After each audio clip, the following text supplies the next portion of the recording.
Sahabat sekalian, ketika kita punya masalah di sini, ini adalah sesuatu yang terlihat seperti sebuah pohon dan yang tidak terlihatnya itu seperti akar yang ada di bawah tanahnya. So, if you want to change the fruit, you will first have to change the root. Ya, artinya ketika kita pengen mengubah buah yang ada di atasnya, hal yang pertama harus kita ubah adalah sesuatu yang di akarnya dulu. Emosi kita baik, mental kita baik, spiritual kita baik, maka tubuh kita insya Allah akan baik.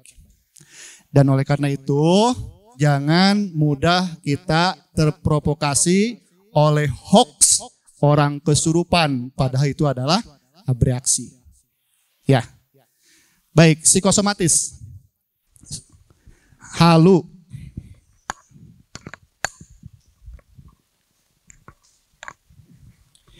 Nah, bagaimana kata-kata sesuatu yang terlihat seperti kalimat ruqyah itu bisa mempengaruhi. Begini, ada orang bicara gelas. Ini orang bicara gelas nih, ya, as-saut, bunyinya. Lafaz itu as-saut, bukan huruf ya. Dalam jurumiyah disampaikan, lafaz itu as-saut, bunyi, ya, bukan bentuk. Sama di dalam linguistik bahasa Inggris juga seperti itu. Jadi ketika didengar gelas, maka akan muncul sound image. Sound image. Jadi ketika bunyi didengar, maka muncul bentuk atau image gelasnya di sini.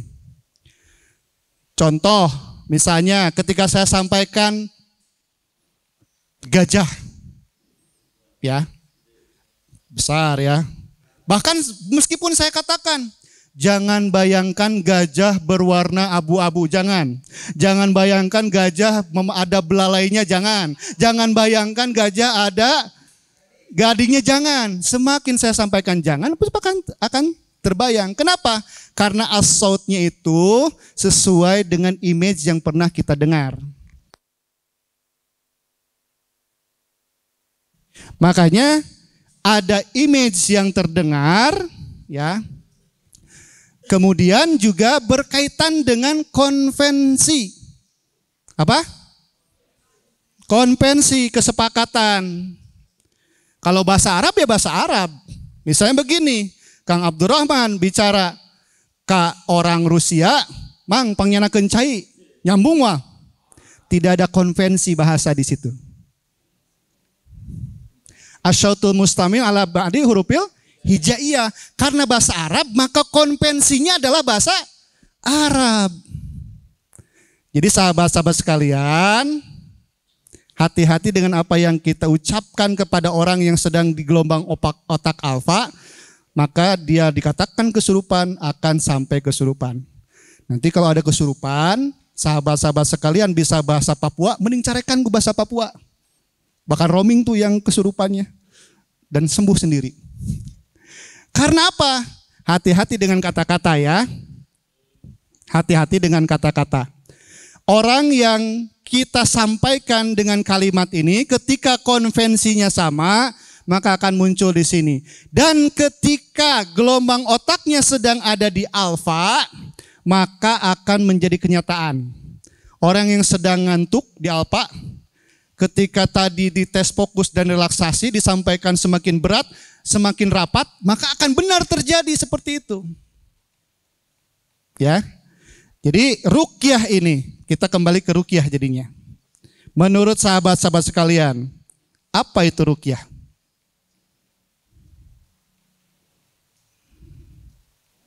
Nah, apa itu ruqyah? Yang Bapak sahabat-sahabat sekalian ketahui. Terapi ya, salah satu tibun nabawi bukan? Ya. Tibun nabawi ada berapa jenisnya?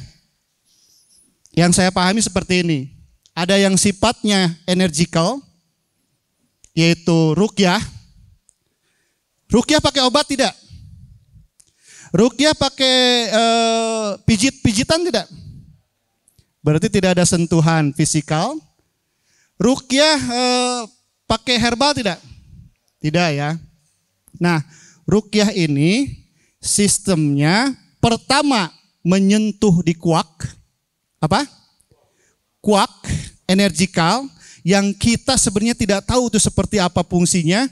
Tetapi ketika kalimat-kalimat itu yang sudah dipilih Rasulullah SAW, maka itu akan sampai energinya ke dalam wilayah paling dalam. Sedangkan bekam itu adalah omitted the dark blood, menghilangkan darah hitam, darah kotor. Kemudian kalau siwak itu berpengaruh kepada apa? Saraf. Karena ada miliaran saraf di mulut kita. Itu juga bentuk untuk menghindarkan kita dari keburukan dan juga herbal. Nah, sahabat-sahabat sekalian, saya ingin menyampaikan, boleh diperbesar Pak Amso, Mas Ramso?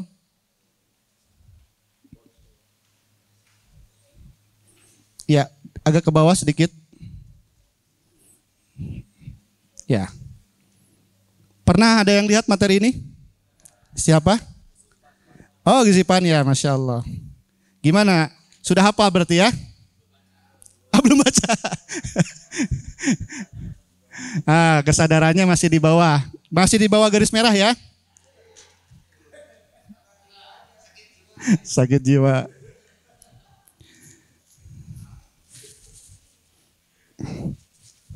Kita sepakat, invisible creates visible. Sesuatu yang tidak terlihat. Minum tidak dia? Minum karena tidak tahu. Tidak tahu, misalnya orang-orang yang di Bali, orang-orang yang di Amerika, yang bukan Muslim, mereka akan melakukan itu. Karena apa? Di dalamnya tidak ada struktur tentang itu. Karena apapun yang muncul di luar, perilaku kita, tindakan kita, itu adalah dari struktur yang ada di dalamnya. Ya, akar itu menciptakan buah. Akar menciptakan daun. Akar menciptakan batang. Semakin kuat akarnya, semakin hebat. Baik. Ini adalah log emosi dari Dr. Hawkins. Dr. Hawkins. Ya, David Hawkins ya betul.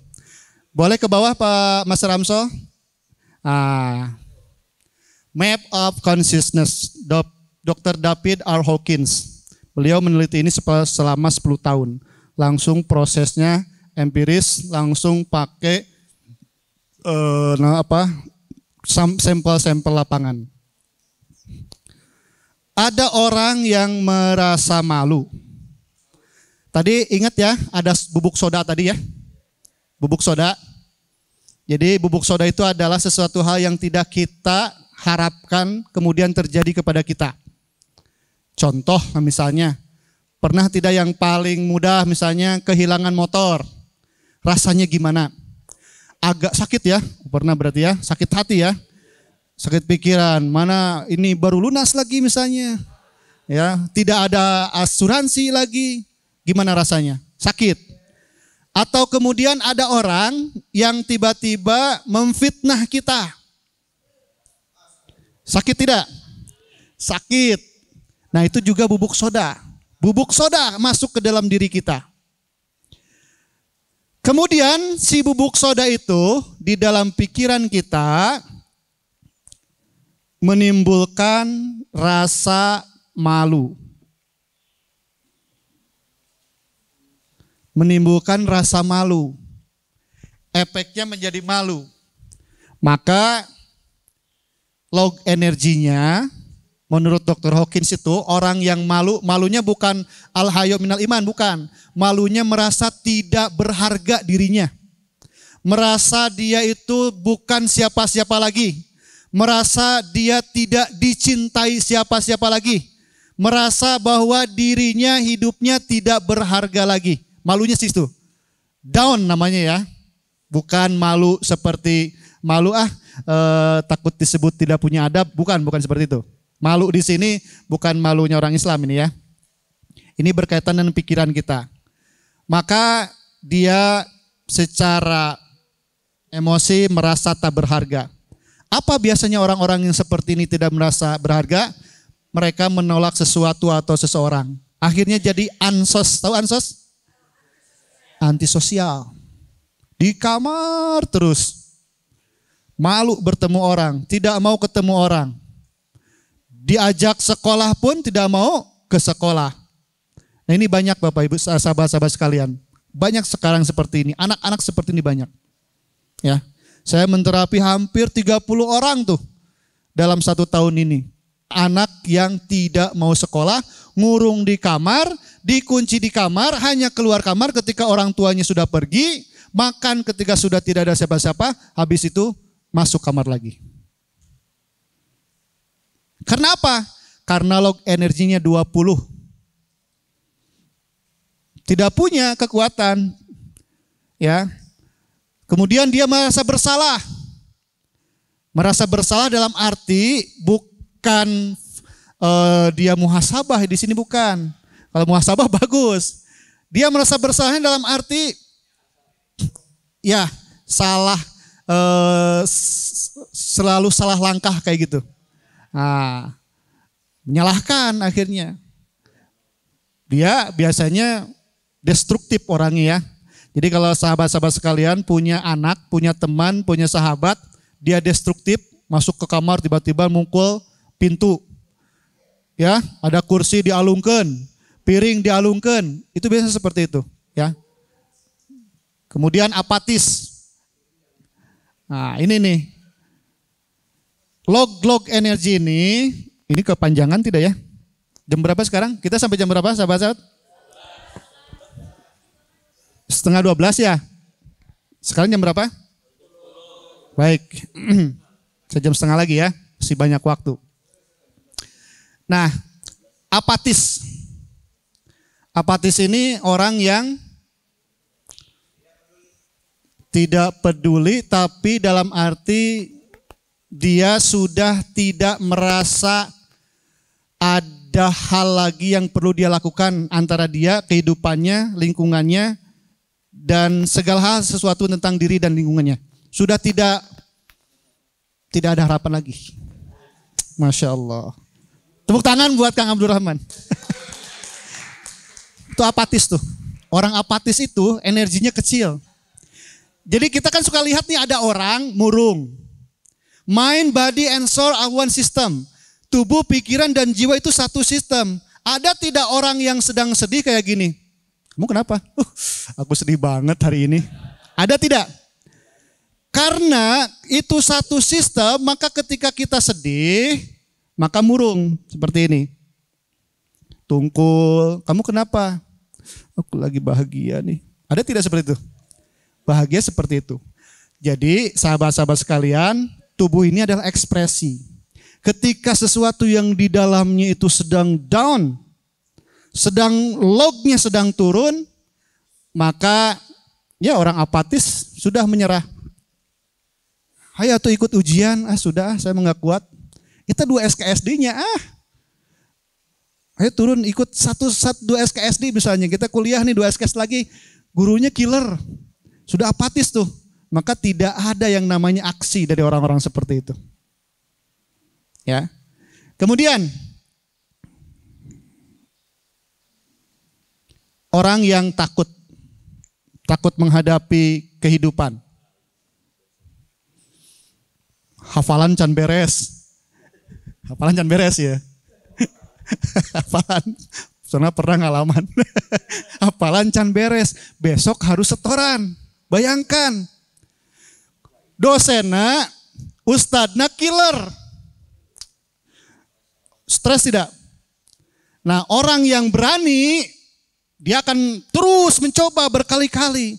Orang yang takut, meskipun masih ada waktu, dianggapnya sudah selesai, waktunya hilang. Sehingga berbeda, sahabat-sahabat sekalian, kehidupan ini seperti menjalankan mobil di malam hari. Menjalankan mobil dalam malam hari, kita mau ke Jakarta dari Bogor. Malam-malam lampunya kita nyalakan. Itu Jakarta sudah ke Sorot tidak sama lampu mobilnya? Belum. Jauh. Karena lampu mobil hanya menyoroti 5 meter. Bagaimana supaya sampai? Jalankan mobilnya. Orang yang takut itu seperti orang yang takut nyetir, boro-boro sampai ke Jakarta, maju mobilnya pun tidak. Jadi kita harus ada keberanian di situ. Setiap detik itu counted, terhitung. Jangan sampai disia-siakan, sama seperti sekarang. Ya, jangan menyerah, jangan takut. Karena setiap hal yang kita lakukan, insya Allah akan ahem pada waktunya. Cie-cie. Beda dengan orang yang punya keinginan, punya tujuan, punya harapan, ada hasrat tuh. Jadi sahabat-sahabat sekalian, kita harus menentukan tujuan. Kang Abdurrahman mau kemana? Mau ke Bandung. Kakang Sab. Kang Iqbal mau kemana? Enggak tahu. Kang Abdurrahman mau jam berapa berangkatnya? Mau subuh. Mau sama siapa? Mau sama teman, Kang Cecep misalnya. Kang Iqbal mau sama siapa? Enggak tahu karena belum ada tujuan. Sahabat-sahabat sekalian, tujuan itu penting. Ciptakan hasrat dalam hidup kita. Ciptakan hasrat. Karena hasrat itu bagian dari emosional. Kadang-kadang ya, seperti saya menikah, awalnya itu karena hasrat emosional. Tapi muncul ada kesadaran-kesadaran selama perjalanan itu jadi sadar. Jadi hafal apa artinya pernikahan. Karena muda gelisma sudah selesai. Muda gelisma sudah selesai. Jadi sahabat-sahabat sekalian, tentukan tujuan terhebat. Dengan tujuan ini kita akan membreakdown tuh rencananya. Mau kemana? Mau ke Bandung. Breakdown rencananya sama siapa? Diajak tuh temennya. Jam berapa? Ada jam pemberangkatan. Kenapa jam sekian? Supaya menghindari macet dan segalanya. Kemudian mau naik apa? Langsung ada breakdownnya. Ketika sahabat tidak punya tujuan sama sekali, seperti ikut PKU ini tidak ada tujuan sama sekali, maka tidak akan pernah ada breakdown sama sekali. Saya mau tahu tentang ruqyah dan hipnoterapi. Ada tujuannya tuh. Kalau masuknya ke kelas tidak punya tujuan, maka fahami innamal a'malu wa innamal likulli imri'in. Sahabat-sahabat sekalian, tujuan ini penting supaya ada breakdown planningnya. Supaya ya breakdown planningnya. Ini Bogor panas apa puncaknya sedang panas nih? Kalau di tempat saya jam segini masih pakai selimut ya. Puncak. Ada yang kena macet di puncak kemarin? Siapa yang orang puncak siapa? Oh Cisarua. Cisarua masih bawah ya. Tapi udah dingin juga ya. Baik, kita lanjut. Well. Marah. Ini yang masih di bawah garis merah ini coba dihindari ya. Coba dihindari. Meskipun secara emosional kita pasti ada saatnya seperti ini. Tapi jangan terlalu lama di area ini. Marah. Marah ini energinya besar Pak. Makanya kalau di film India orang jadi hebat setelah marah dulu ya. Di film India kayak gitu ya. Marah dulu baru jadi kuat. Padahal itu mah propaganda orang-orang film aja.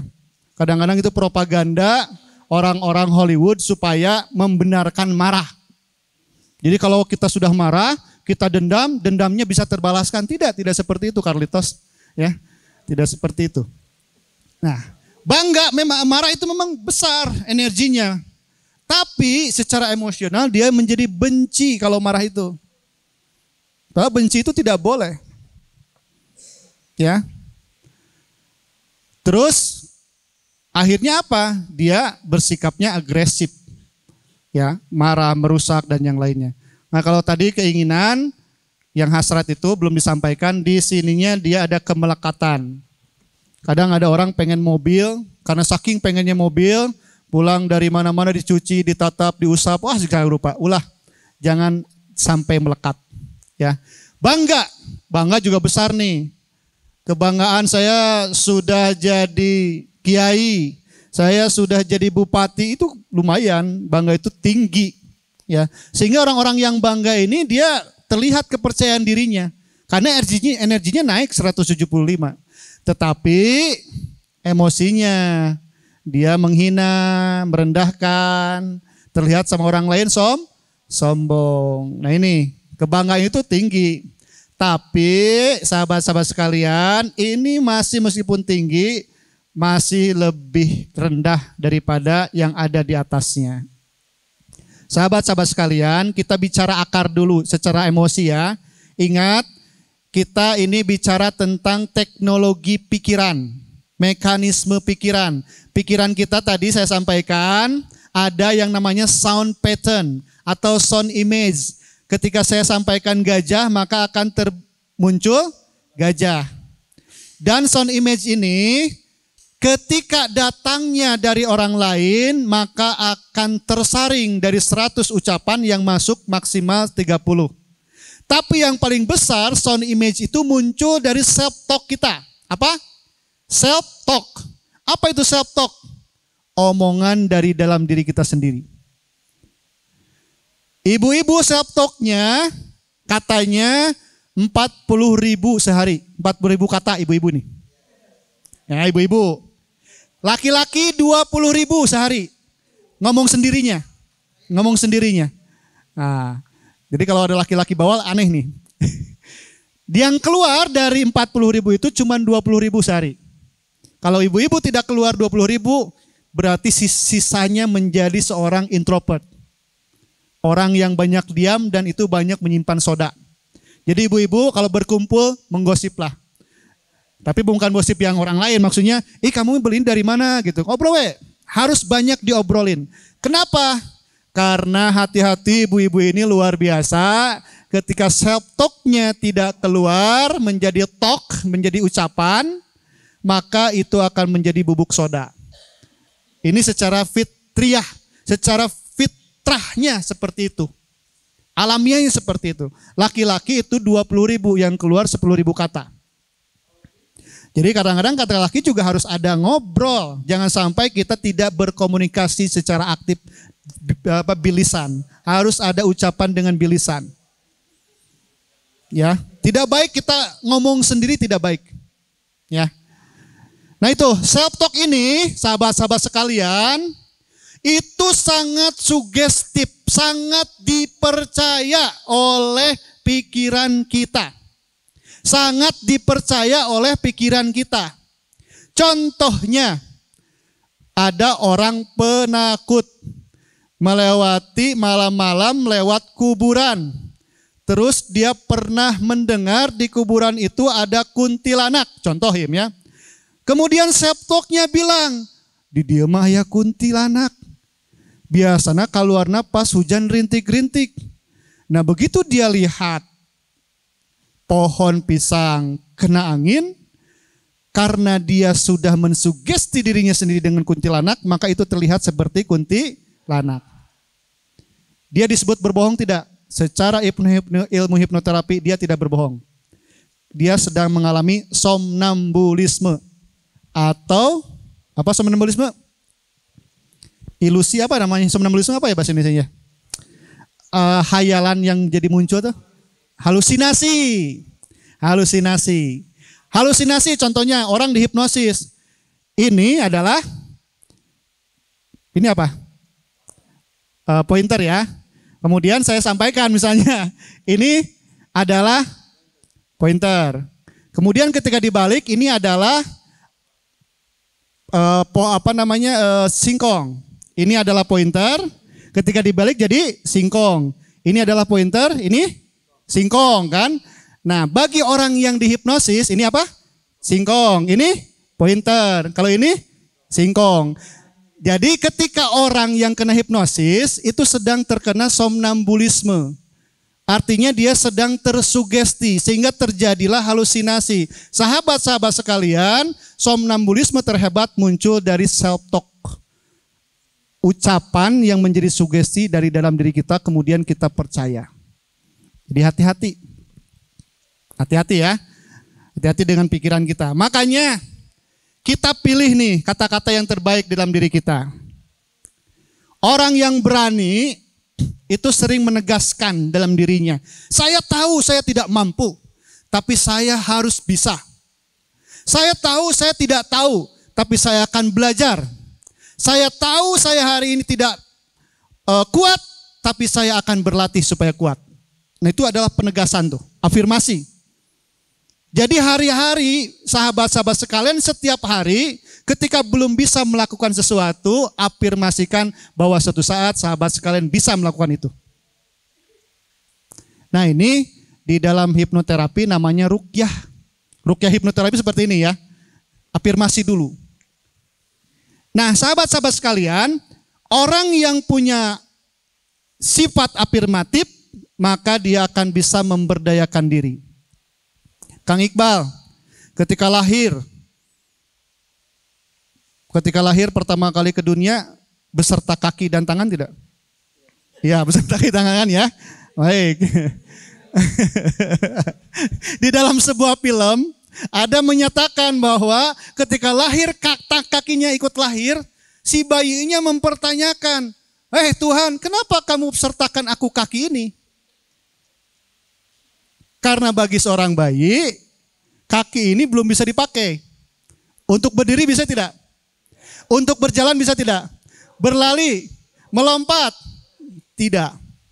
Orang-orang yang afirmatif memahami, ya Allah, bahwa sesungguhnya sebelum Engkau berikan kami ujian, maka sebelumnya telah Engkau berikan kami potensi. Ya Allah, sebelum Engkau menyuruh kami untuk berdiri, 9 bulan sebelumnya Engkau sudah berikan aku kaki. Itu afirmatif namanya. Jadi afirmasi itu penegasannya jangan hanya penegasan yang sifatnya kata-kata saja, tapi reasonable. Apa? Reasonable, harus beralasan, harus jelas. Ya Allah, meskipun saya tidak tahu hari ini, Engkau telah memberikan aku otak.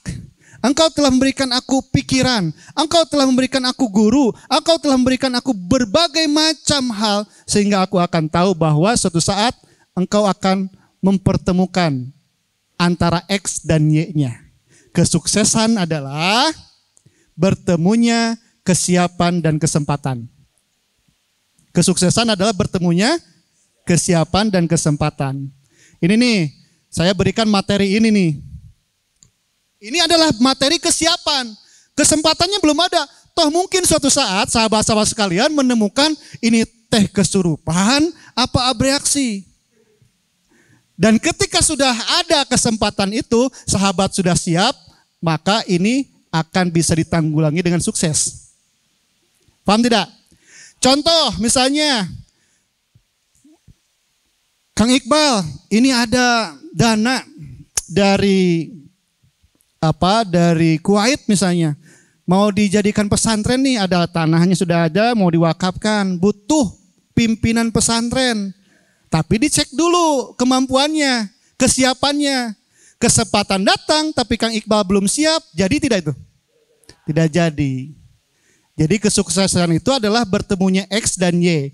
Kesuksesan adalah bertemunya kesiapan dan kesempatan. Jadi sahabat-sahabat sekalian, termasuk materi apapun, termasuk kehidupan apapun, sampai kita melihat tukang parkir melambaikan tangan, atau misalnya kita melihat orang memotong tanaman, pada hakikatnya itu adalah tanda Allah sedang memberikan kita ilmu. Maka jangan dilewatkan ilmu apapun tuh. Ketika ngobrol, ketika apalagi, ya itu yang namanya tafakur kan. Ketika hal apapun yang terjadi di sekitar kita itu pada hakikatnya adalah Allah sedang mempersiapkan kita untuk didatangkannya suatu kesempatan, dan ketika kesempatan ada, sahabat-sahabat sekalian siap, maka akan terjadi kesuksesan. Nah, afirmasi seperti itu, memberdayakan diri. Sahabat-sahabat, berdayakan diri sahabat-sahabat sekalian, bahwa sesungguhnya kesiapan. Kita harus mempunyai kesiapan. Kemudian Berikutnya lognya 250 itu adalah netralitas. Ya. Orang-orang yang netral ini dia sangat tenang dan sangat yakin. Ya. Jadi orang-orang seperti ini terbebas dari keterikatan. Netral ini dia tidak mudah sakit hati. Ketika dia memahami rasa sakit, dia tidak membedakannya bahwa itu sebagai bagian juga dari cara Allah. Cara Allah untuk mengarahkan dia menuju ridha Allah. Begini, ketika kita diciptakan, wa ma khalaqtul jinna wal insa. Nah, di dalam ibadah itu ada hal yang kita diberikan oleh Allah, ada bentuk nikmatan dan juga ada bentuk ujian. Betul? Ujian itu hakikatnya untuk mendapatkan ridha Allah. Nikmat yang kita syukuri untuk mendapatkan ridha Allah.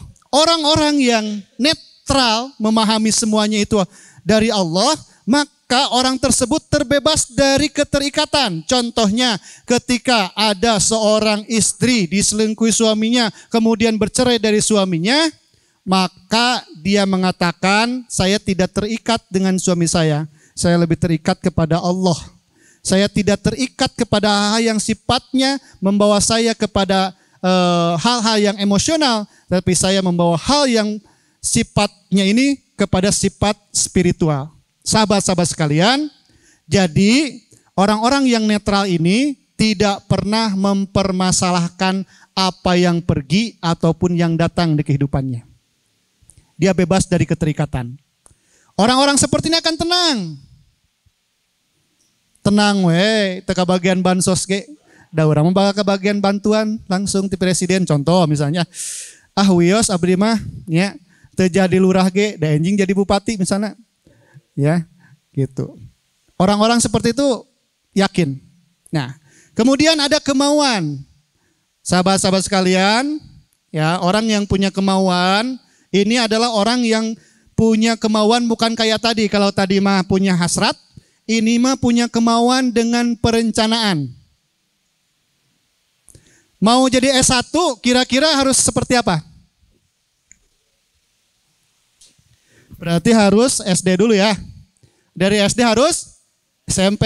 Dari SMP SMA. SMA kuliah. Setelah kuliah baru jadi sarjana kan?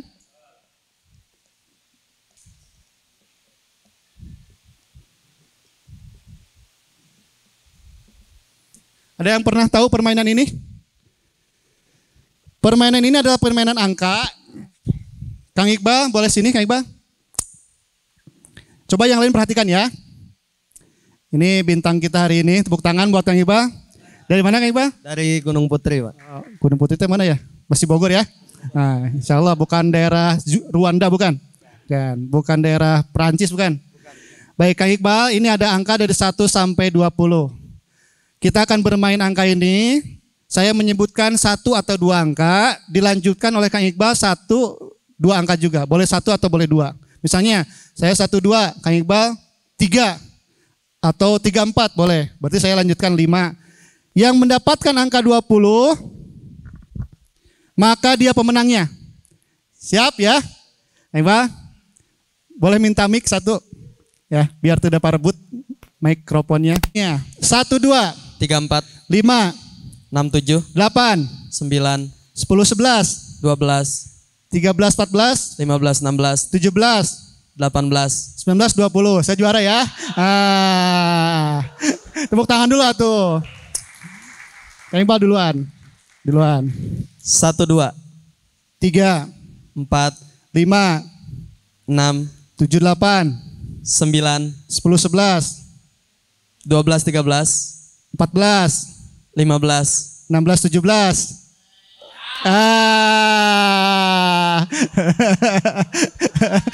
Kang Abdurrahman sini. Tepuk tangan. Sini berdua sama Kang Iqbal. Kita cek ya. Siapa yang mau duluan? Ya. 12, 3, 45, 6, 7, 89, 10, 11, 12, 13, 14, 15, 16, 17,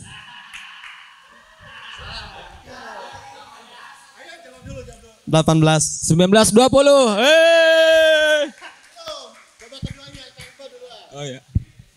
1, 2, 3, 4, 5, 6, 7, 8, 9, 10, 11, 12, 13, 14, 15, 16, 17, 18, 19, 20. 20. Tiga saya tiga. Hidup itu ada aturannya ya. Ya, hidup ada aturannya. Ada syariahnya, ada syariahnya. Baik. Berarti ini satu-satu. Sekarang di sweet. Siapa yang duluan? Sweet dulu. Sweet Jepang. Sweet kertas. Kertas, batu, gunting. Bukan, kertas batu ekskavator. J 2 tilo. 1, 2, 3. 2 tilo. Oke, duluan. 1, 2, 3, 4, 5, 6, 7, 8, 9, 10, 11, 12, 13, 14, 15, 16, 17, 12,5. Silakan duduk. Saya minta uktinya. Mangga yang depan aja biar gampang. Oke, nih. Ayo. Kita harus berani semuanya di sini, berani ya. Ayo sini. Ya. Baik. Nanti akan saya tanya alasannya kenapa Kang Iqbal bisa menang. Silakan. Mau siapa namanya? Lola. Hikmah. Hikmah. Silakan. Mau Hikmah dulu apa Lola duluan? Hikmah dulu, silakan. Ayo bersuara.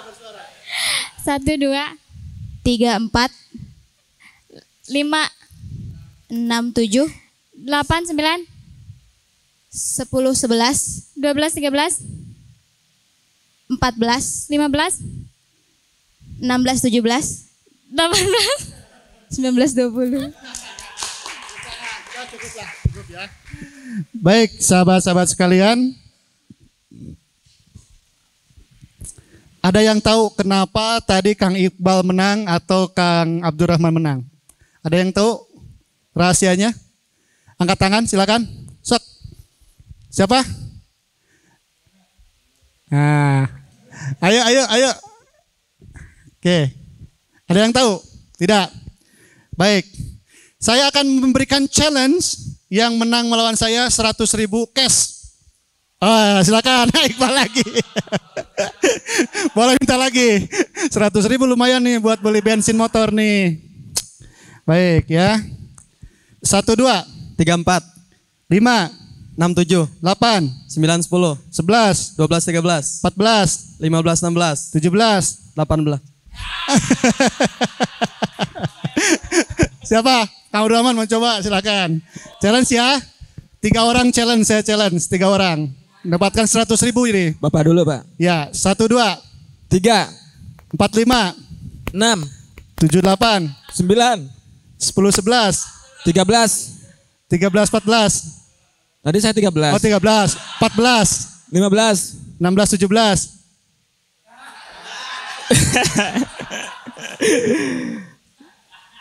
15. Tadi berapa, Pak? 15, 14, 15 ya? 14, 16. 16. 17.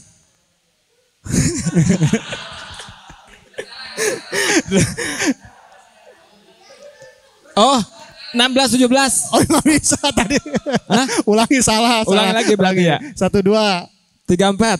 5, 6, 7. 8, 9, 10. 11, 12, 13. 14, 15. 16, 17, 18.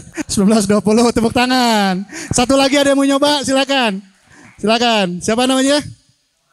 Fahmi. Putar-putar. Putar-putar. Kehidupan ini punya cara sendiri ya. punya cara sendiri. Ini cara sukses dalam kehidupan. Kang Fahmi ya?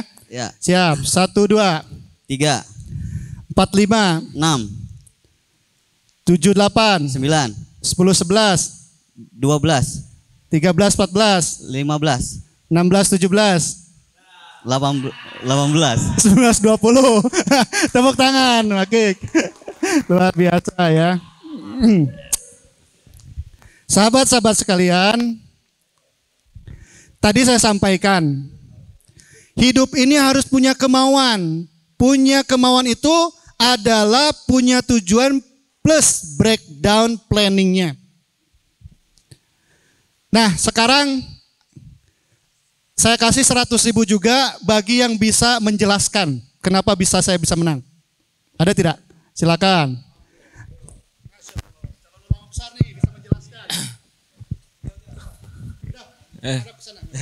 Enggak ke situ aja, Pak. Kesana. Bismillahirrahmanirrahim. Assalamualaikum warahmatullahi taala wabarakatuh. Pengen tahu gak tata caranya? Hah? Soalnya hal kayak gini saya sudah pernah udah biasa ya buat saya. Namun kalau seandainya untuk permainan ini saya baru pertama kali. Namun kalau seandainya hipnotis itu udah biasa belajar itu, Pak. Kalau angka ini kok beliau menang karena dari kata-katanya Bapak tadi ada apa namanya? Bukan tugas sih, Pak. Dari awal itu Bapak mikir itu ya. Ada jeda dulu, Pak. Ada jeda dulu. Iya, seharusnya enggak jangan jeda tuh, Pak. Tak gitu. Ya. Ya, terus kalau jeda kan itu nantinya ada bocoran untuk berpikir dulu. Tek, itu. Mungkin kalau menurut saya seperti itu. Mungkin dari yang lainnya silakan. Ya, Dede. Pak Dede. Dede. Iya, kalau saya sih ngelihat permainan ini ya. Kalau dari 1 sampai 10 itu seperti kita SD sampai kuliah. Normal aja, jalan aja. Tapi ketika sudah sampai 15 itu kita berstrategi. Bagaimana kemudian kita menjebak teman kita atau menjebak lawan kita, atau mungkin kalau kita kaitannya dengan apa yang hendak kita capai itu sudah mulai berstrategi. Bagaimana kemudian kita bisa berhenti di 20, saya kira gitu. Baik, ya mendekati ya. Ada yang bisa lagi? Oh, ini. Kalau menurut saya ini itu dimulai dari menyebutkan angka 2. Jadi ada beberapa kunci. Jadi kalau misalkan teman kita menyebutkan satu angka, 1 misalkan. Nah, kita itu harus bisa menyebutkan angka 2. Kemudian selanjutnya kuncinya ada di angka 5, kemudian angka 8, kemudian 11, 14, dan 17. Kalau kita sudah sampai di angka 17, maka jangan melanjutkan 17, 18. Cukup di 17 gitu. Jadi angka-angka yang tadi itu pastikan kita berhenti di angka-angka tersebut gitu. 2, 5, 8, 11, 14, 17. Tepuk tangan ya. Kes.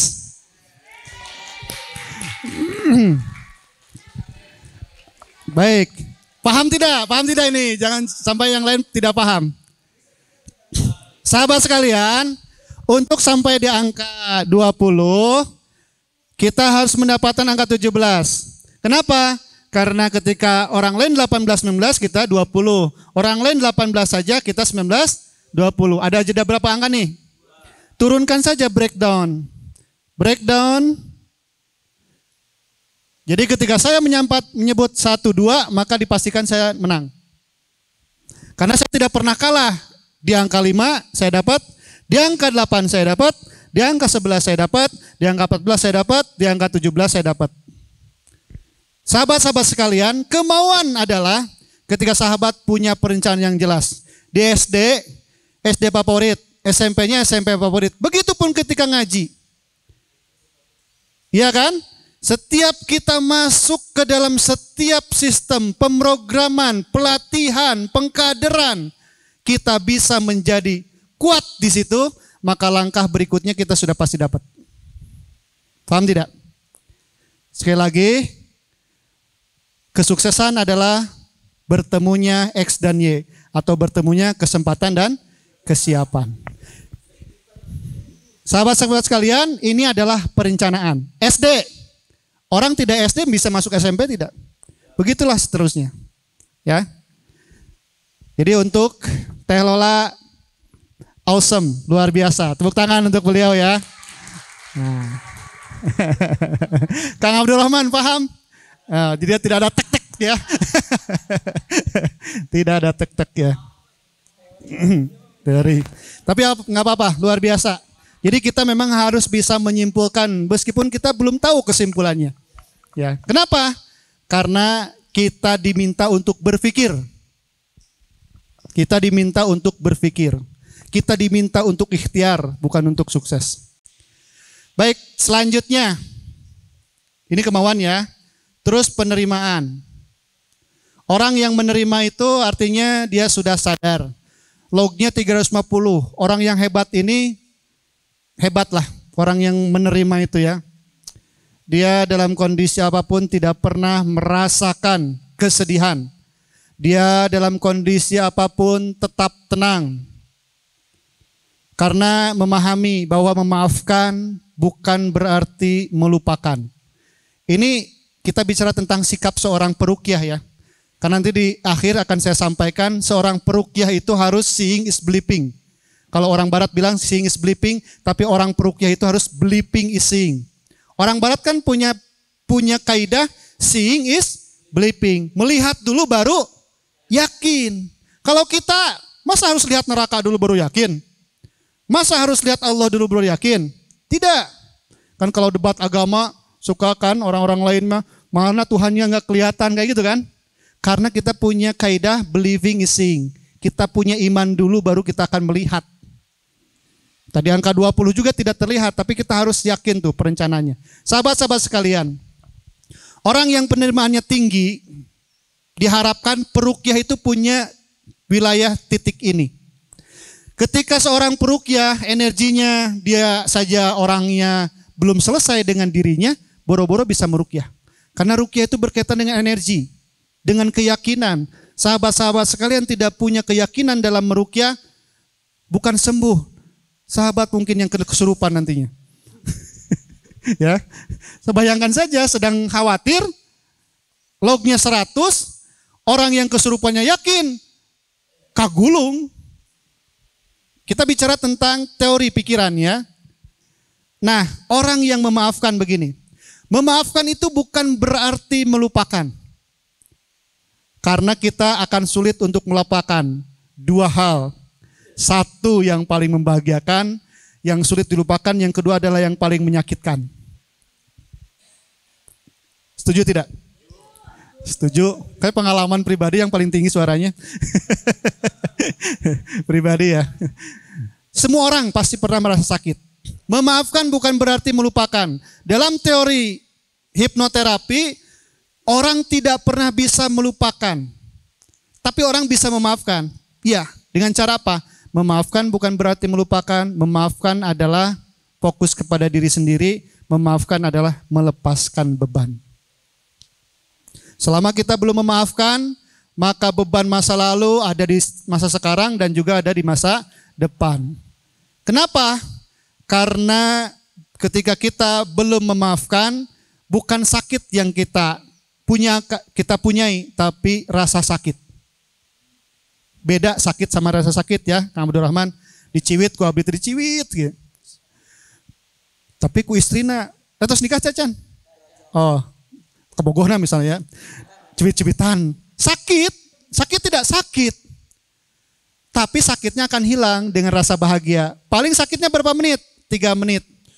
Tapi diciwitna ieunya ku Pak RT nu teu ngabagi bansos ka kaula. Sakitnya ada. Tapi rasa sakitnya melewati ruang dan waktu. Rasa sakit bukan sakit. Karena rasa sakit lebih hebat daripada sakit itu sendiri. Sahabat-sahabat sekalian, rasa sakit lebih kuat, lebih sakit daripada sakit itu sendiri. Melewati ruang dan waktu tidak?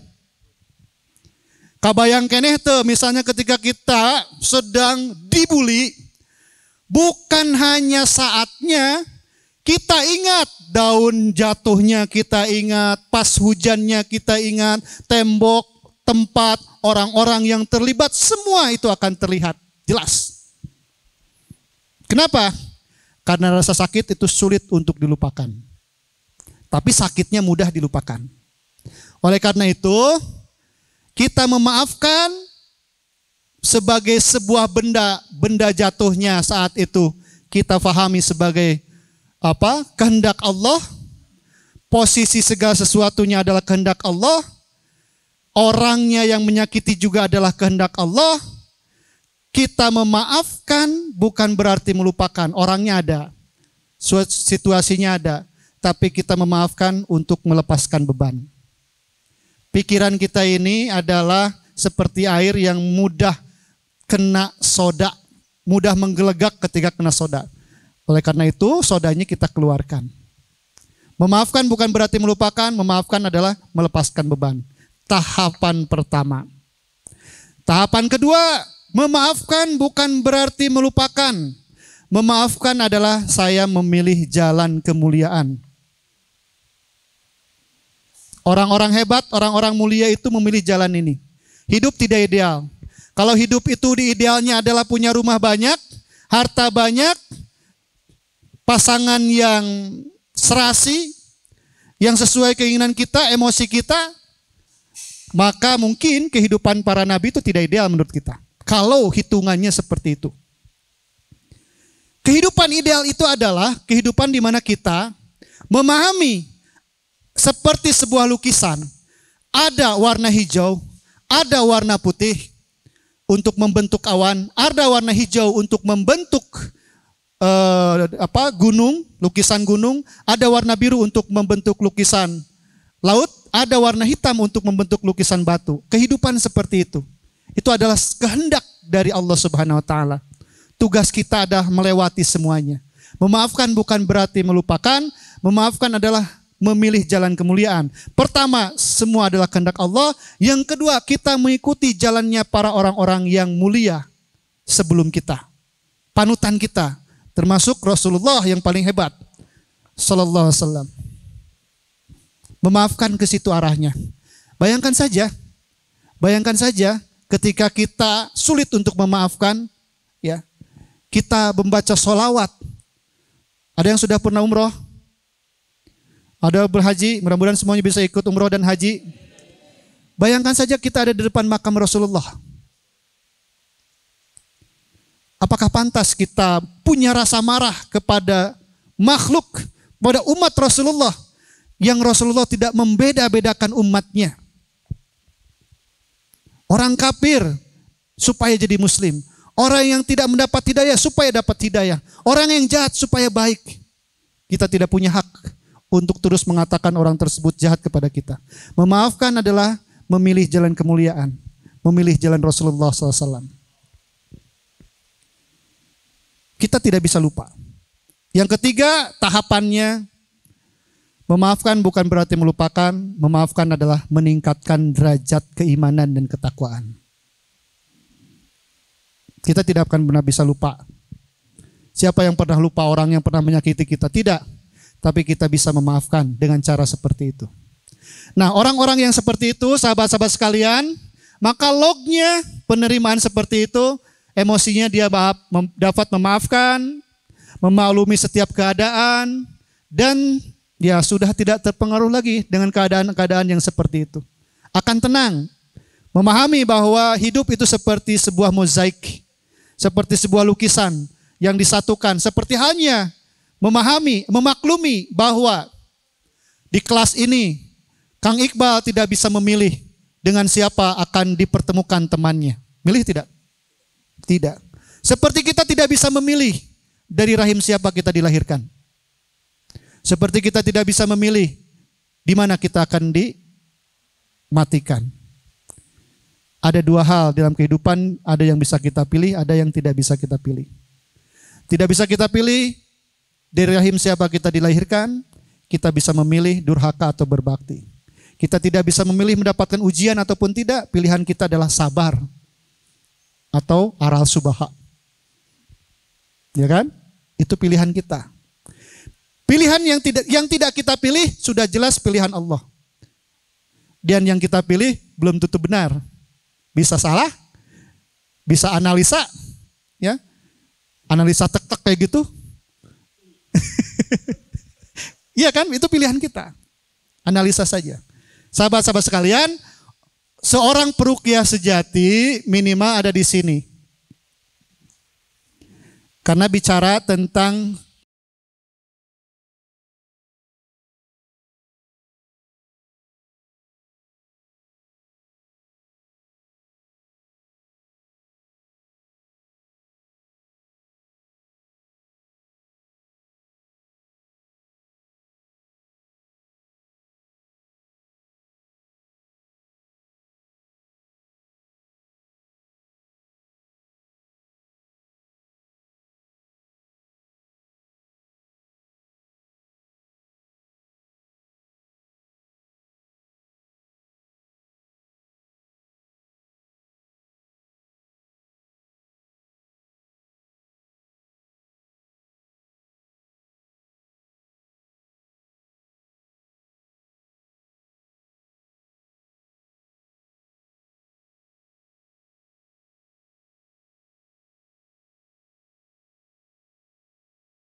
nah, orang-orang yang memakai pikiran sadar itu biasanya tadi gelombang otak ada 4 ya, sahabat sekalian.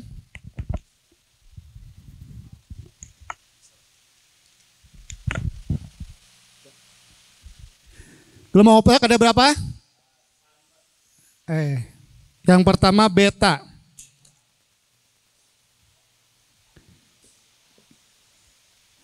Supaya nanti paham ya, ini kesurupan atau abreaksi. Yang kedua, ketiga,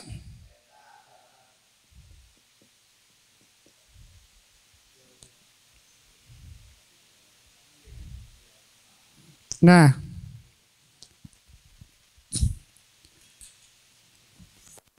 pikiran sadar kita ini ada di beta. Gelombang otaknya kenceng. Supaya apa? Supaya bisa bicara, supaya gerakan kita lincah, itu di beta. Tapi resikonya orang yang di beta itu dia tidak menyimpan pikiran jangka panjang. Short term memory, memorinya jangka pendek. Artinya apa? Sahabat-sahabat sekalian, semakin kalian, sahabat-sahabat sekalian, semakin riweuh, apa riweuh ya? Buru-buru ya. Buru-buru itu beta loh, cepat. Kemudian lupa sesuatu, semakin diingat, semakin lupa. Kunci motor di mana? Semakin riweuh urangna gitu ya. Semakin paciweuh, semakin tidak tenang. Gelombang otaknya semakin naik tuh. Maka kemungkinan untuk turun, Mas Ramsel yang tadi mana? Yang pikiran. Nah, diperbesar. Nah, semakin kita mencoba mencari, mengingat, kan mengingat itu ada di pikiran bawah sadar. harus ada di alfa. Maka kita semakin lupa. Sehingga banyak kejadian. Orang ketika sholat, lupa nih sholatnya Allahu Akbar. Nah kan gelombang otak turun tuh. Ketika gelombang otak turun, ini teori pikirannya ya. Maka dia turun gelombang otaknya ke alfa dan disinilah dia mengakses long term memory. Itu ingat. Oh didinya, hanapun rantang.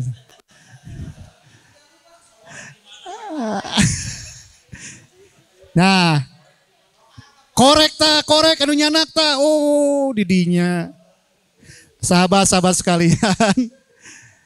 Nah, pikiran sadar ini penting untuk kita diskusi. Bagus tuh. Tapi dalam diskusi, dalam musyawarah ya, dalam mudzakarah, ada saatnya kita tenang. Semakin kita riweuh, semakin kita tidak tenang, atau misalnya mau presentasi ke depan atau mau ceramah ke depan, semakin tidak tenang, apa yang sudah ada di pikiran bawah sadar kita semakin hilang. Orang gugup itu tidak mampu mengakses pikiran bawah sadar, tidak mampu mengakses memori jangka panjang. Memori jangka panjang ini ada dari mulai kita lahir sampai sekarang, tidak hilang. Apa itu lupa? Lupa itu adalah secara teori ya, secara teori pikiran yang disebut lupa adalah ketidakmampuan mengakses memori jangka panjang. Penjelasan lebihnya disarahkan lagi bahwa secara syarahnya lebih jauh lagi adalah ketidakmampuan menurunkan gelombang otak dari beta ke alfa. Paham ya? Itu secara teori pikiran nih. Kenapa orang bisa lupa? Lupa artinya tidak ingat. Forget. Kita syarahkan lagi. Secara teori pikiran, lupa adalah ketidakmampuan mengakses long term memory yang ada di pikiran bawah sadar. Dijelaskan lagi, ketidakmampuan mengingat ini adalah karena ketidakmampuan menurunkan gelombang otak dari beta ke alfa. Sempurna ya kita sholat ya. Wudu dulu kan? Sempurna tidak? Iya, makanya Rasul juga melarang kalau kita masuk mau berjamaah, lompatan ke masjid dilarang. Kenapa? Bisa itu khusyuk, gelombang otaknya bisa di luhur, bisa di beta. Karena ketika kita di beta, sahabat-sahabat sekalian, di alfa itu kemampuan kita mengakses atau fokus kepada satu hal itu hanya satu atau dua. Kayak tadi kita susah dibuka karena kita fokus di situ. Tapi ketika kita di beta, kita mengingat banyak hal. Jadi bukan Allahu Akbar langsung kepada kalimat yang kita dengar, kemudian kita husu, tapi jadi Allahu Akbar. Kabuka KB. Kenapa? Karena belum turun gelombang otaknya. Jadi nanti kalau sholat, kumaha caranya menurunkan gelombang otak? Secara teori pikiran adalah pertama, tarik napas yang panjang, keluarkan perlahan. Dikurangi banyak gerakan. Dikurangi apa? Banyak gerakan, apalagi gerakan-gerakan yang cepat, kurangi. Ya. Siapkan. Pahami, bayangkan kalimat yang akan disebutkan, Allahu Akbar. Maknai Allahu Akbarna. Gitu kan? Nah, semakin seperti itu kita akan mudah mengakses pikiran bawah sadar. Disitulah muncul memori jangka panjang. Sahabat-sahabat sekalian, ini adalah teori pikiran. Pikiran kita tidak akan bisa masuk ke sini, juga dijaga oleh penjaga namanya critical mind. Apa? Critical mind ini adalah supaya kita terhindar dari penipuan. Supaya kita terhindar dari secara ilmunya adalah mengakses informasi yang salah. Karena ketika sudah masuk, sahabat-sahabat sekalian, itu tidak bisa lupa. Ingat, ketika sudah masuk tidak akan pernah bisa lupa. Apapun yang pernah kita dengar, kita lihat, kita rasakan, kita alami, itu tidak akan pernah lupa. Ada disimpan di sini. Contoh, budak alit ya. Nyebutkan misalnya jagong jadi misalnya ya. Sampai sekarang pasti akan ingat. Kebayang tempatnya, orangnya, semuanya. Jadi sahabat-sahabat sekalian, untuk itu ada critical mind. Critical mind ini seperti sikap dari sebuah gelas. Ketika gelasnya tertutup, diisi gimana? Masuk tidak airnya? Ketika gelasnya terbuka, masuk tidak? Critical mind adalah posisi gelas terbuka atau tertutup. Fungsinya apa? Fungsinya ketika kita sedang ngaji, bagusnya kita gelasnya terbuka. Tarik napas yang panjang, keluarkan, fokuskan pada guru, kepada ustadz, kepada kiai, kepada ajengan, fokuskan situ. Kemudian juga hindari critical mind. Apa critical mind? Mempertanyakan. Iya bener tuh nu diobrolkeun teh. Itu menolak informasi tuh satu-satu tuh. Si eta ngajina di mananya bisa henteu. Itu critical mind itu. Ah nu kieu mah orangnya geus bisa. Itu critical mind tuh. Ah nu kieu mah gampang. Itu critical mind tuh. Jadi sahabat-sahabat sekalian, ketika mau ngaji dimanapun itu, ketika sudah dipercaya sumbernya, sudah yakin, jadilah gelas yang terbuka, hentikan critical mind. Supaya gelombang otak turun, pikiran bawah sadar kita terbuka, informasi mudah masuk semuanya.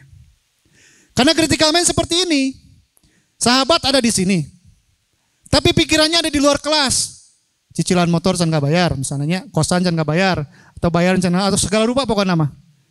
Maka pikiran yang sedang keluar itu disebutnya critical mind, yang kalau dianalogikan, kalau diilustrasikan, pikiran sahabat sekalian sedang seperti gelas yang sedang menutup diri.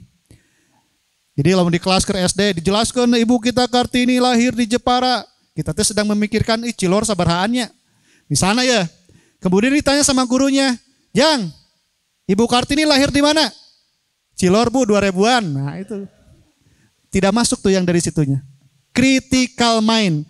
Bagus ketika itu ada informasi hoax, informasi jahat. Bagus critical mind itu.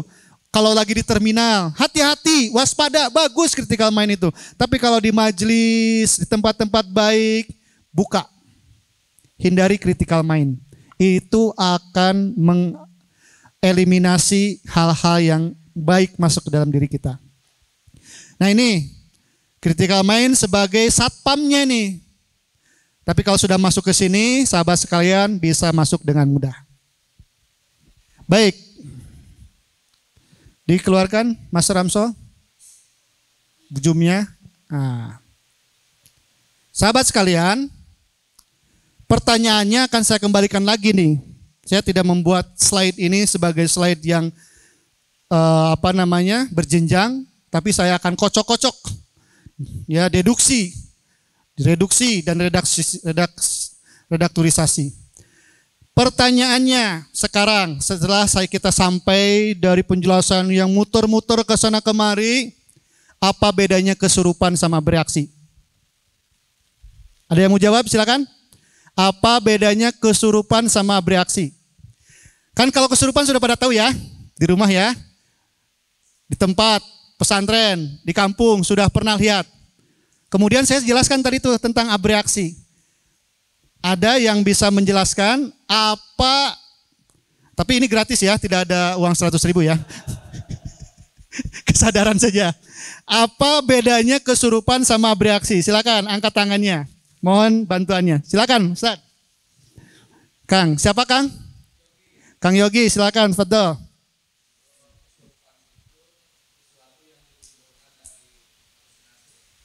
Oke, baik. Ditimbulkan dari halusinasi ya.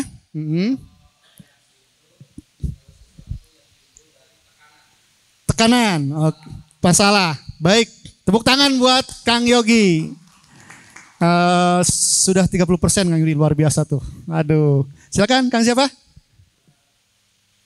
Kang Ahmad, Fadol.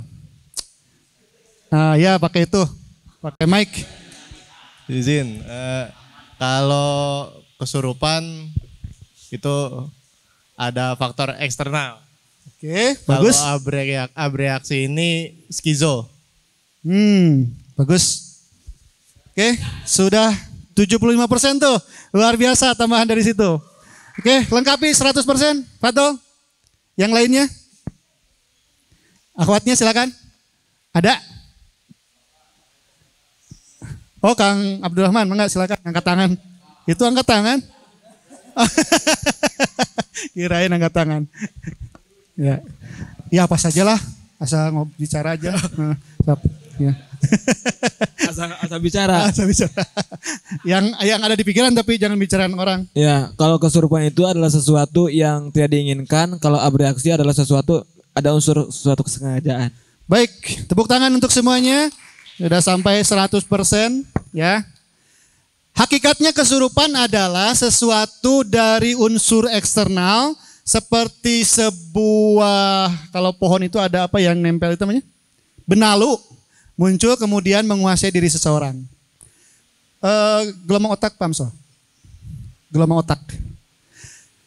Abreaksi adalah tekanan yang keluar sekaligus. Fenomenanya sama, ngajerit sama. Orang yang saya terapi itu rata-rata yang datang yang saya tangani itu yang kesurupan, katanya kesurupan itu rata-rata bukan kesurupan tapi abreaksi. Dari 100 kasus yang saya tangani, yang benar-benar kesurupan itu 20%, rata-rata 80% ada abreaksi. Kemudian, sahabat-sahabat sekalian, ketika orang sedang kesurupan, dia rata-rata gelombang otaknya ada di teta. Orang yang ada di teta itu, sahabat sekalian, dia sulit untuk menggerakkan tangannya. Jadi kesurupan yang benar itu adalah kesurupan yang dia tidak bisa menggerakkan tangan, tidak bisa bicara keras atau menjerit, itu namanya kesurupan yang asli. Sehingga dibacakan ayat kursi hilang. Ya, tidak perlu buku ruqyah dari awal, dari Al-Fatihah, ya, kemudian awal surat Baqarah, ayat kursi, Waqul Jalhaq, kemudian surat yang menyatakan tentang Sulaiman, kemudian sampai Muawwadzatain, tidak perlu dibaca semuanya. Kadang-kadang cuma baca A'udzubillahi samil alim minasyaitonir rajim udah selesai. Kesurupan yang asli. Karena seperti itu. Kalau abreaksi itu ya, abreaksi itu rata-rata ya. Ini kita bicara rata-rata dulu dari 80% ini. Dia bisa bergerak sesuai dengan kekuatannya dia sendiri. Karena dia bereaksi, dia akan memiliki fenomena seperti kesurupan. Karena memiliki fenomena seperti kesurupan, jadi dia seperti orang yang sedang terkena sugesti hipnosis. Jadi semakin sahabat-sahabat sekalian menyatakan, ini abah di mana, maka dia akan merasa jadi abah. Hayang kopi naon, maka bakal ngejawab konvensi, ingat konvensi ya. Konvensi itu adalah sesuatu yang dia pahami, dia ingat. Sesuai dengan apa yang pernah dia kenal, sesuai dengan apa yang pernah dia alami. Hayang kopi naon, kabayang kopi hideung. Coba nanti kalau yang bereaksi seperti itu tanyanya pakai bahasa Rusia, maka dia tidak akan menjawab apa-apa, dia akan sembuh. Kenapa? Karena roaming dengan bahasanya berbeda. Ya. Kemudian yang 20% yang kesurupan ini ada yang mengeluarkan kayak gerakan-gerakan hebat seperti itu tapi tidak masif. Ada yang pernah kena erep-erep. Nah, itu kasurupan. Kasurupan ya teh gitu teh. Kasurupan erep-erep teh. Erep-erep ketidakmampuan menggerakkan tubuh. Nah, itu erep-erep kesurupan yang sebenarnya itu. Tapi secara teori of mind juga ada, secara teori pikiran juga ada. Apa itu? Biasanya itu adalah berhentinya detak jantung yang normal. Ada perbedaan detak jantung melambat. Itu secara pikiran. Sehingga oksigen yang masuk ke otak lebih lambat, lebih sedikit. Tapi menurut teori ini kesurupan yang benar seperti itu.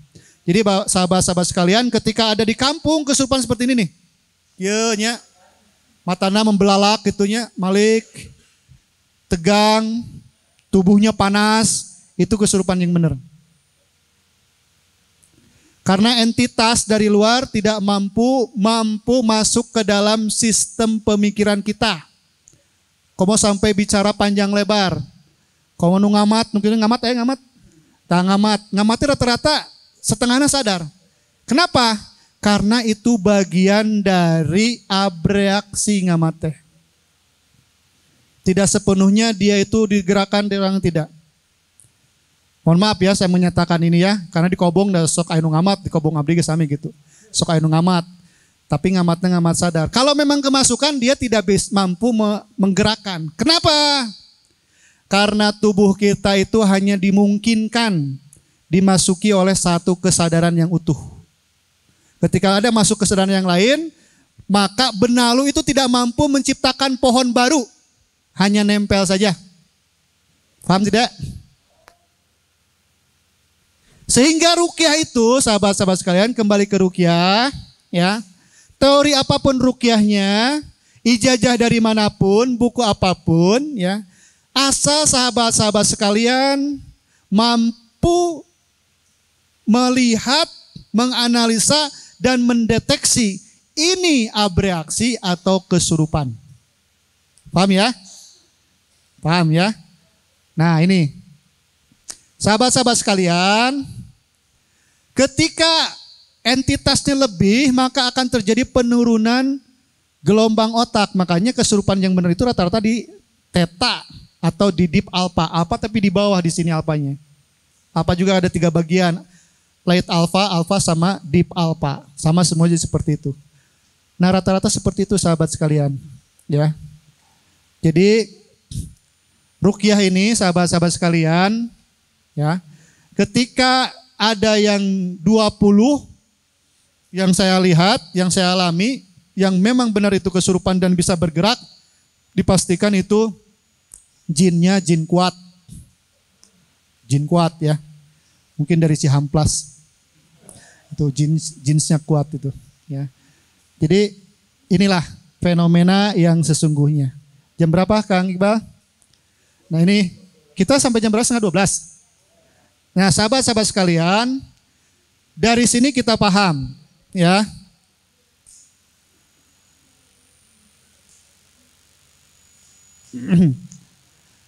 Untuk menjadi seorang peruqyah, ya, kita pahami tubuh kita ini punya 75% atau 85% itu sesuatu yang tidak terlihat, baik itu emosional ataupun mental dan spiritual. Ruqyah ini adalah pengobatan yang sifatnya energikal, sesuatu yang tidak terlihat, bagian dari tibun nabawiyah yang tidak melibatkan herbal misalnya. Apa ruqyah? Melakukan ruqyah ini adalah dengan teknik membacakan kalimat-kalimat suci yang sudah ditentukan oleh Rasulullah SAW, yang ada di dalam hadis dan ada dalam Al-Quran dan juga dalam hadis. Kemudian sahabat-sahabat sekalian, ada faktor-faktor penguat secara ilmu pikiran bahwa seorang peruqyah yang ragu, maka secara emosional dia akan khawatir, maka tindak tanduknya akan terlihat tidak tenang, sieun segala rupa, maka dipastikan ruqyahnya gagal. Sekali lagi, kita orang Islam itu bukan seeing is believing. Bukan melihat dulu baru percaya. Kita itu adalah yakin dan percaya, baru kita akan melihat. Believing is seeing. Kita yakin ini dari Al-Quran. Yakin tidak kepada ayat Al-Quran? Yakin, sudah. Maka siapapun yang kerasukan, kita jangan punya rasa takut, juga jangan punya rasa ragu sebagai attitude seorang peruqyah. Karena ketika dia ragu, biasanya yang pertama kali ini baru mukim nih ustadznya di satu kampung. Ini ustadz ini luar biasa. Ustadz ini luar biasa ya.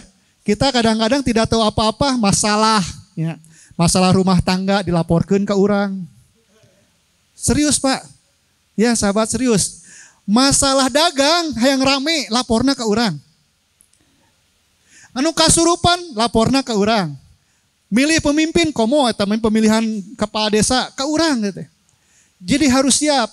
Dan yang tidak kalah pentingnya adalah kemampuan ustadz menangani kasus kesurupan.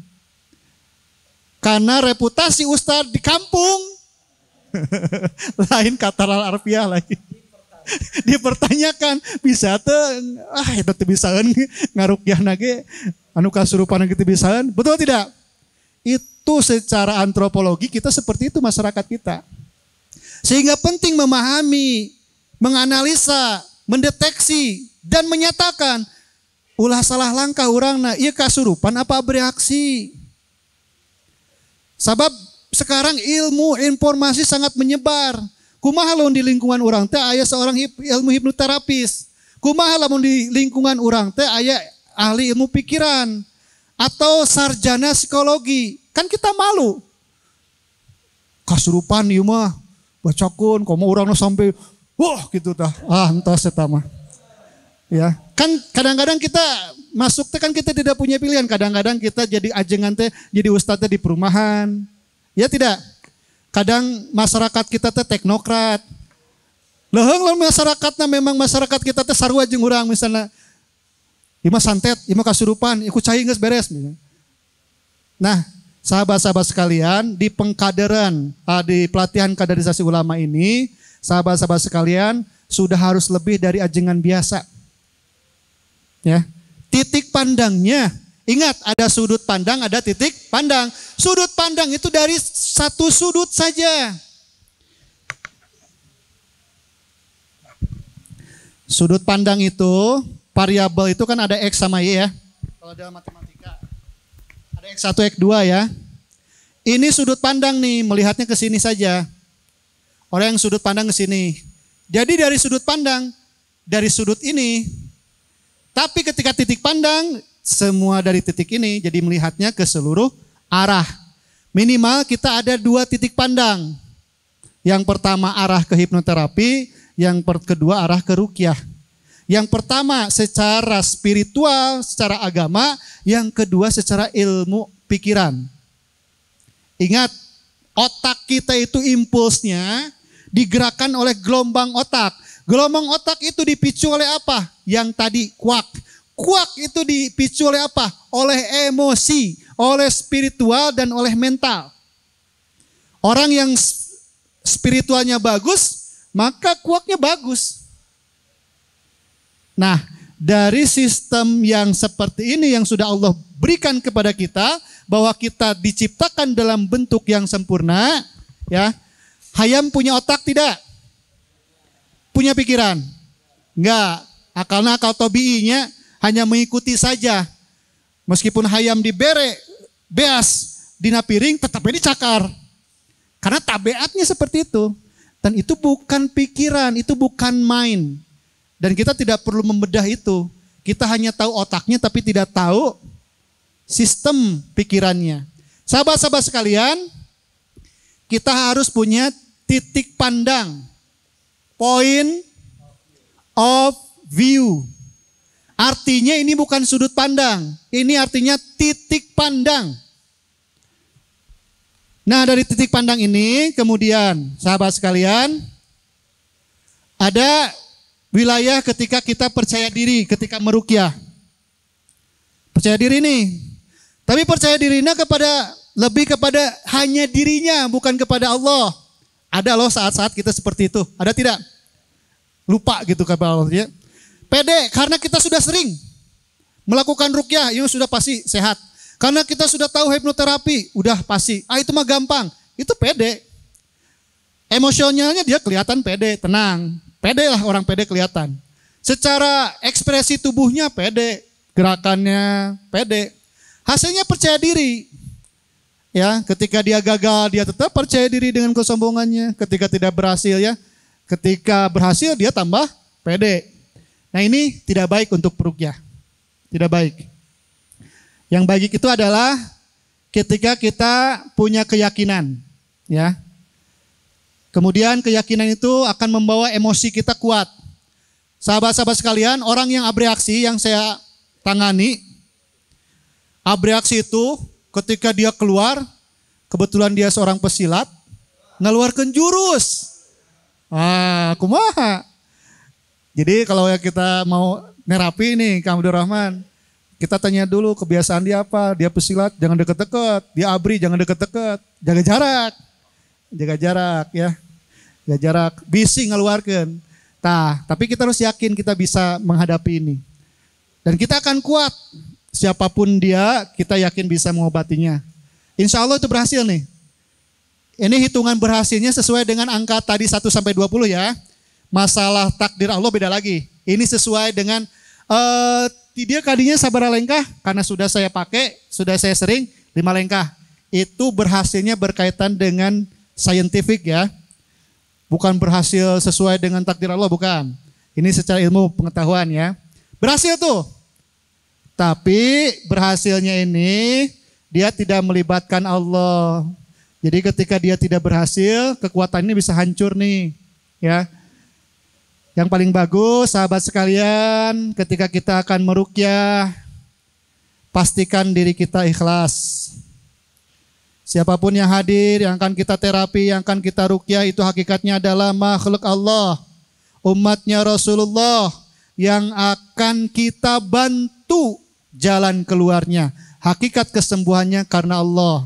Karena kita ikhlas, kita tidak mengharapkan apapun. Tahu tidak dongeng santri? Dongeng santri ngabadalan, ajengana. Jang, akang moal tiasa hadir ke daerah Tanggeng. Akang mah bade ka daerah Pagelaran. Badalan ku Ujang, mangga ngawas ka ditu. Kan tong poho biasa nosok aya amplop cenah.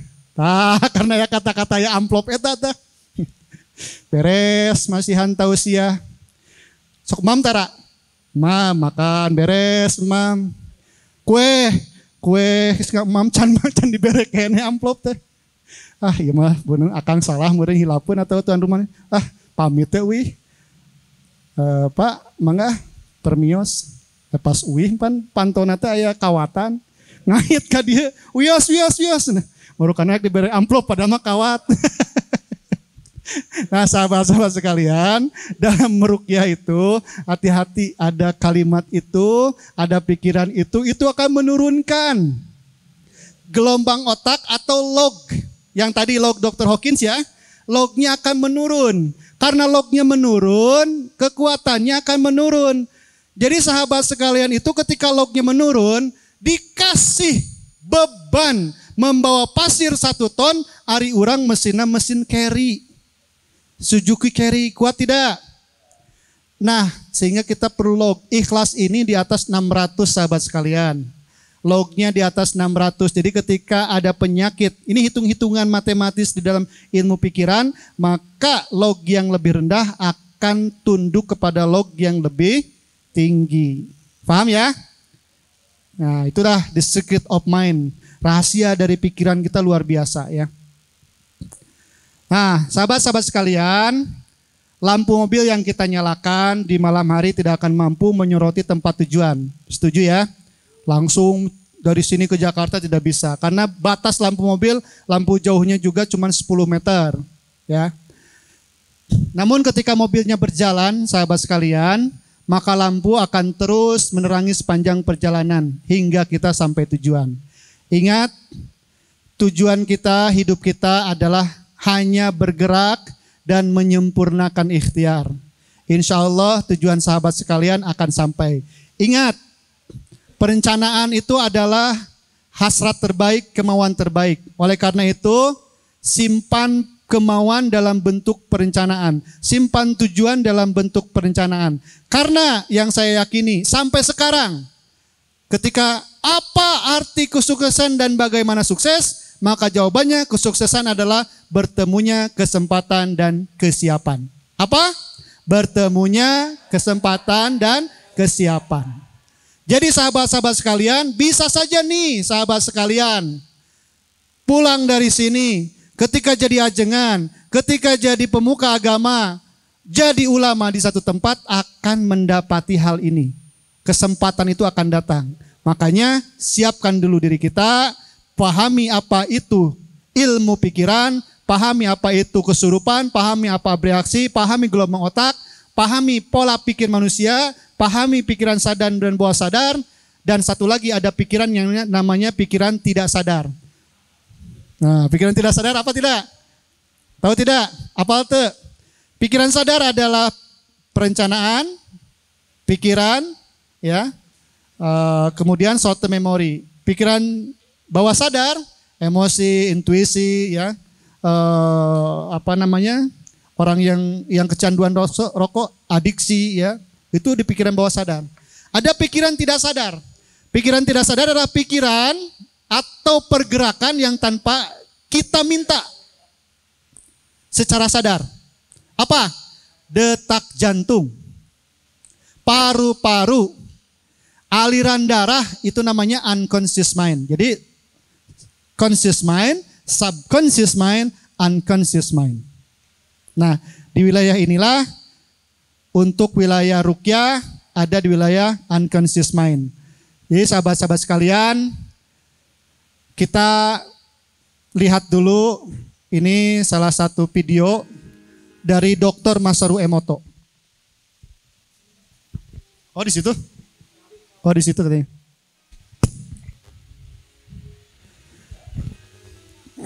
Diulangi dari awal ya. Saya ulangi dari awal. Bentar.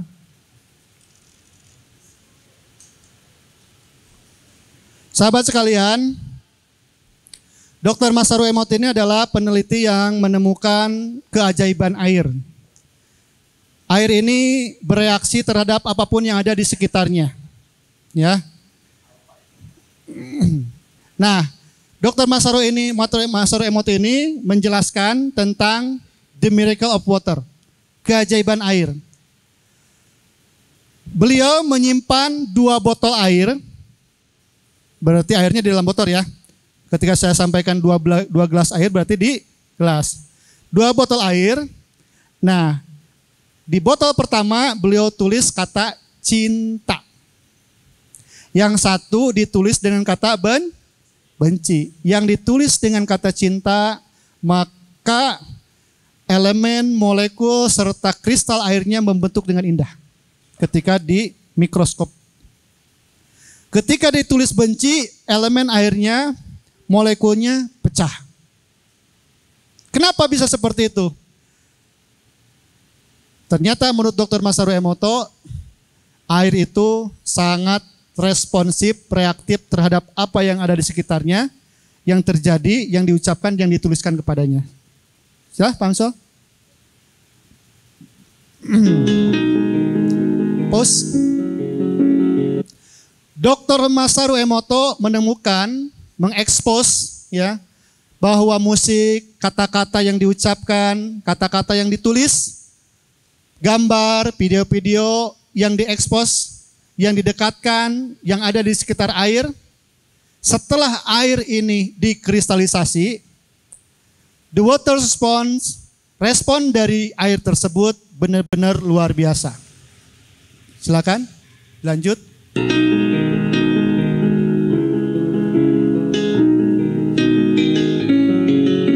Ketika ditulis cinta, maka ini kristal airnya seperti ini. Ketika ditulis terima kasih, kristalnya seperti ini. Ketika ditulis cinta dan penghargaan, seperti ini. Ini asli ya, gambar air ya.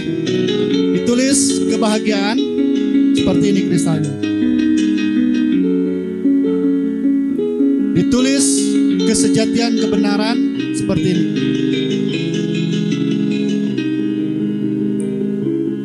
Dikristalisasikan dari danau Karapikuba setelah diberikan doa.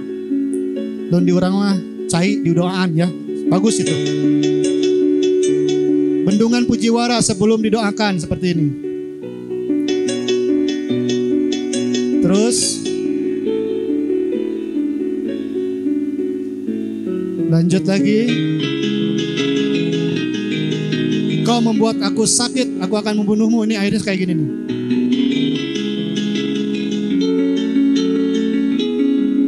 Musik yang indah ya. Jadi hadro salawatan itu bagus. Insya Allah. Ditulis tokoh yang jahat.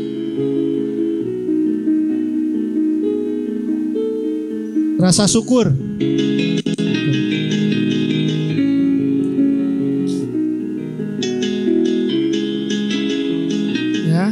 air zam-zam.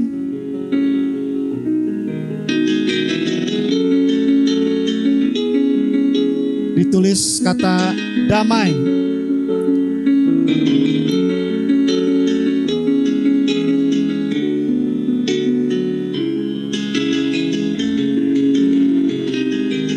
Ini musik klasik Beethoven. Amazing Grace, rasa syukur yang luar biasa. Iblis